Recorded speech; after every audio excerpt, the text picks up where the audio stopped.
Well, folks, here we are again on Friday morning. Of course, the big news during this last week was the cold air that moved into the state, and we did see some hard freeze conditions across the panhandle during this last weekend. And then as we moved into the early part of the week, we've seen that cold air shift into portions of north central and northeast Nebraska, where we did see some hard freeze criteria met.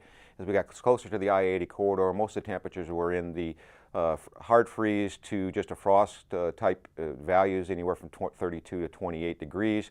As that cold air moved into the eastern corn belt, of course, we've seen some more significant reports of damage, particularly to the wheat crop that was basically in the heading stage in southern Ohio, and some of that cold air made it all the way down into the eastern Carolina. So it's going to take a few days to see what exactly the total impact from this freeze was, but it's not very welcome news considering that some of the farmers in the eastern corn belt actually put their corn in as we got into the middle of March. Now for us proper, of course, we've seen this system coming in over this last 24 hours that brought some precipitation yesterday morning, and then a repeat performance as we got into the overnight hours, and then some of that's carrying on through this morning. It's expected to clear, and we should see a fairly decent day for the majority of the state until we get into this evening. So let's take a look at the upper air models and see whether or not this precipitation trend will continue into the foreseeable future.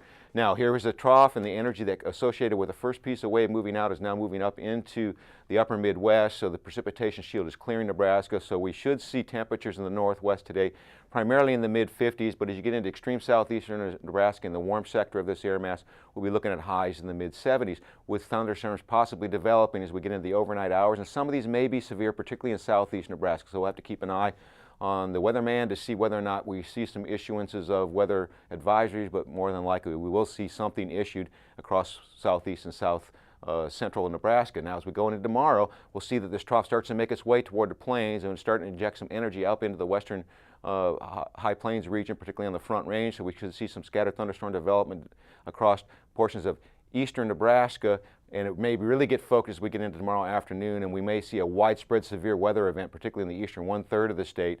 And the copious moisture moving forward may give us a chance for getting well over an inch of precipitation in those areas where we do see scattered thunderstorm activity. We're looking at highs in the mid-50s again across the northwest.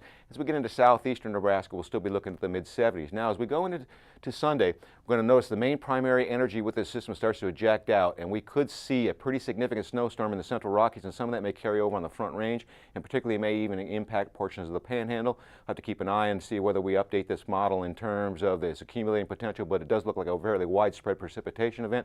Highs will be in the mid-40s across the northwest to the mid-70s across the southeast, with another round of thunderstorms possible. Now as we get into Monday, the system starts to clear the state.